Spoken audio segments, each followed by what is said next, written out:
इन दिनों solar system ने Scorpio nature के लिए बहुत सारी नई राहें खोली हैं। आपके पास दो चीजें इस वक्त फेवरेबल है, एक आपका डिसीजन पावर, दूसरा आपके लिए गोल्डन टाइम एंड तीसरा आपकी अपॉर्चुनिटी लेवल्स। जो सेंसिटिव स्कॉर्पियोज हुआ करते हैं, जिन्होंने अपने रिजर्व्स क्रिएट नहीं किए, उनके पास प्लान्स नहीं है, उनके पास रिलेशनशिप अचीवमेंट्स नहीं है।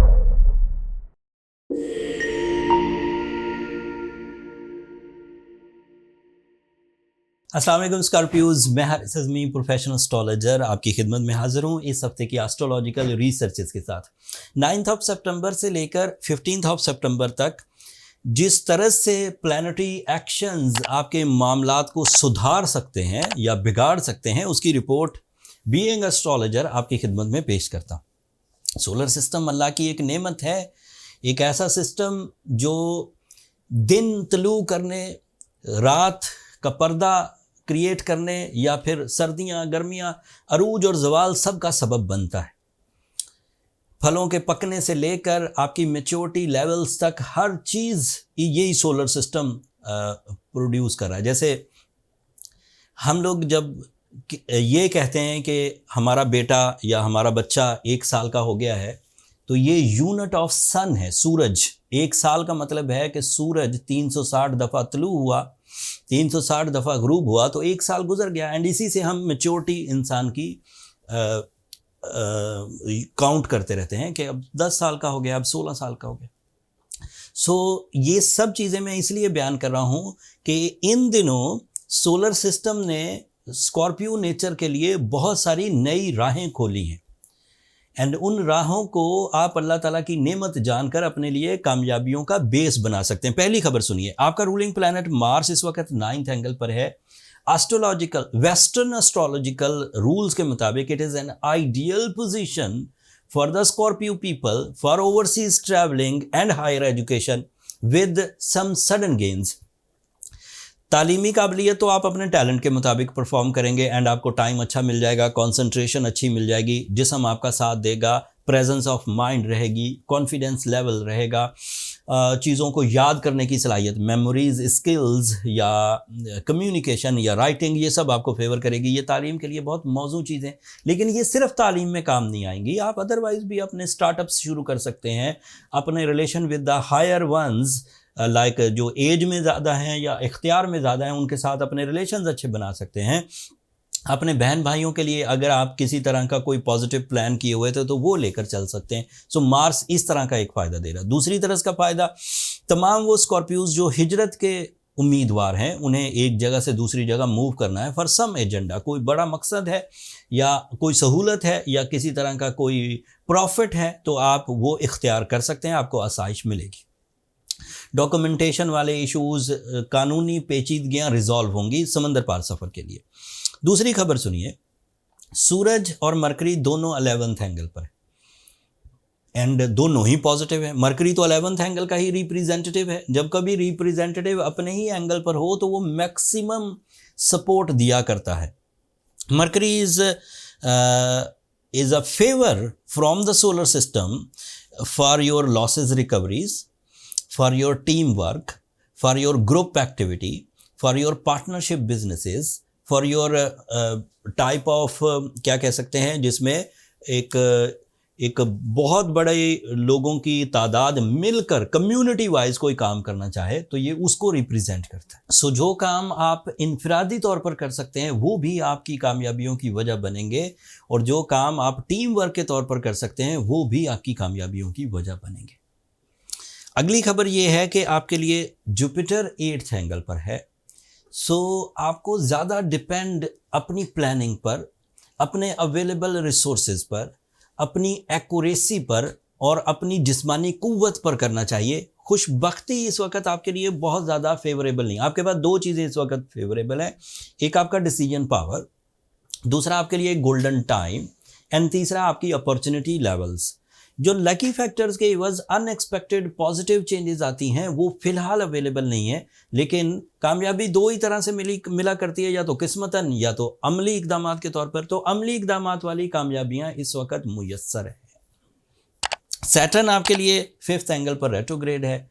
सो आप जब तक काम फिनिश ना हो जाए, जब तक कोई डील अपने फाइनल लेवल तक ना पहुंच जाए, जब तक किसी एक्सप्लेनेशन को पॉजिटिव रिस्पांस ना मिल जाए, जब तक आपके किसी एग्ज़ाम का रिज़ल्ट क्लियरली सामने ना आ जाए, तब तक ना तो उसका एलानिया इतलाक करें, बहुत ज़्यादा शोर ना मचाएं, और ना ही उसके एंड रिज़ल्ट्स को आप अभी अज्यूम करें।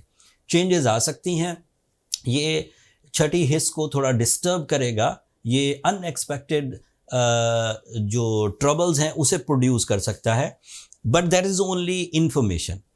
6 प्लैनेट्स आपकी फेवर में हैं, 1 प्लैनेट आपकी मुखालफत में है, तो रूल्स के मुताबिक तो ऐसा नहीं है कि 1 प्लैनेट जीत जाएगा और 6 हार जाएंगे, ऐसा नहीं होगा। लेकिन फिर भी जो सेंसिटिव स्कॉर्पियोज हुआ करते हैं, जिन्होंने अपने रिजर्व्स क्रिएट नहीं किए, उनके पास प्लान्स नहीं है, उनके पास रिलेशनशिप अचीवमेंट्स नहीं है, उनकी हेल्थ अच्छी नहीं है, या उनके वसाइल अच्छे नहीं है, प्लानलेस हैं, तो ऐसे लोगों के लिए फिर ये 1 प्लैनेट भी बड़ा भारी साबित हुआ करता है। या तो आप अपने इरादों को मजबूत करें, अपने ग्राउंड एफर्ट से नाकाबिले तस्खीर बनाएं, आपको शिकस्त नहीं होनी चाहिए, फिर ये सैटर्न को भूल जाएं, फिर कोई प्रॉब्लम नहीं करेगा। लेकिन अगर एंगर फिट्स आते हैं, अगर अक्सर ही मामलात उलझ जाते हैं, अगर अक्सर ही नाराज़गियों का सामना करना पड़ता है, अगर अक्सर ही दिमाग ब्लैंक हो जाता है, अगर अक्सर ही लोग आपकी अपोजिशन करते हैं, तो देन आपको सूरह शम्स पढ़नी चाहिए, आपको ओपल, फायर ओपल पहनना चाहिए, या फिर ब्लू सफ़ायर पहना जा सकता है, रूबी भी पहना जा सकता है। ये स्कॉर्पियोज के लिए सभी स्टोन्स एक कैटलिस्ट के तौर पर काम करते हैं, जो स्ट्रेंथन करते हैं स्कॉर्पियो नेचर को। सूरह शम्स पढ़ी जाए तो 5 दफ़ा, ब्लू सफ़ायर पहना जाए तो 8 से 10 कैरेट रूबी भी एंड इवन ओपल भी। बट नेचुरल ब्लू सफ़ायर लीजिए, नेचुरल ब्लू सफ़ायर्स ही अपनी रेडिएशन बिल्ट कर पाते हैं। जो सिंथेटिक होते हैं उनमें रेडिएशन या तो बहुत स्लो होती है या फिर होती ही नहीं। अगर आपके पास स्टोन आइडेंटिफिकेशन या स्टोन ग्रेडिंग की नॉलेज है तो फिर तो आप कहीं से भी बाय कर सकते हैं। बट अगर आपको लगता है कि आपको स्टोन के बारे में ज़्यादा इन्फॉर्मेशंस नहीं हैं और आप कोई जेन्युइन या नेचुरल स्टोन बाय करने से कासर हैं, तो फिर आप एस्ट्रो जेम्स के ऑनलाइन स्टोर से नीचे डिस्क्रिप्शन में लिंक होगा, वहाँ से बाय कर सकते हैं। ये इस हफ्ते की इन्फॉर्मेशन थी स्कॉर्पियोज। अगले हफ्ते चांद ग्रहण है, अगले हफ्ते सूरज जो इस वक्त आपके लिए 11th एंगल पर है, ये 12th एंगल पर चला जाएगा। सो ये एक ऐसी पोजीशन होगी जब आपको थोड़ा सा ध्यान से आगे बढ़ना होगा। सो ज़्यादातर डिसीजन 20 सितंबर से पहले ले लें। ये वीडियो 15 सितंबर तक की है, बट फिर भी मैं आपको एक क्लू के तौर पर कह रहा हूँ कि अपने डिसीजंस, अपनी बेसिस 20 सितंबर से पहले पहले बना लें। उसके बाद आप हो सकता है कि उतने डिसाइसिव ना रहें। तफसील तो अगले ही हफ्ते बयान करूँगा। अब मुझे इजाज़त दीजिए। आखिर पर मेरी 2 दरख्वास्तें हमेशा की तरह। एक तो आपकी दुआएं मेरे लिए बहुत कीमती हैं, ये मैं हमेशा ही कहता हूँ। एंड दूसरा, आप लोगों की मोहब्बतों ने हमें 6 लाख सब्सक्राइबर की जो एक मंजिल थी उसको क्रॉस किया हमने पिछले हफ्ते। आपकी ये मोहब्बतें हमारे लिए बहुत मायने रखती हैं। आपकी जो अगली हमारी मंजिलें हैं वो भी आपकी मोहब्बतों से ही, आपकी सब्सक्रिप्शन से ही पूरी होंगी। तो चैनल को ज़रूर सब्सक्राइब कर लीजिएगा। आखिरी बात, बहुत थोड़ी सी इन्फॉर्मेशन दे पाता हूँ ये 5-7 मिनट्स में, बहुत ज़्यादा इन्फॉर्मेशन पीछे होती है। सो ऐसे क्वेश्चंस जो दूसरों के भी काम आ सकें, जो आपके लिए भी नॉलेज आपको भी ज़रूरत हो, कमेंट्स में इजहार कर दिया जाए करें। मैं जैसे ही फ्री होता हूँ मैं उस पर ज़रूर अपना रिस्पांस देता हूँ। सो अपने कोई भी क्वेश्चन हो नीचे, पर्सनल क्वेश्चंस नहीं, लोग अपना ही बर्थ चार्ट पूछने लग जाते हैं, वो ये फोरम नहीं है। वो जनरल क्वेश्चंस का, let's say position of mercury पूछना हो नेक्स्ट वीक के लिए, सो वो मैं बता सकता हूँ।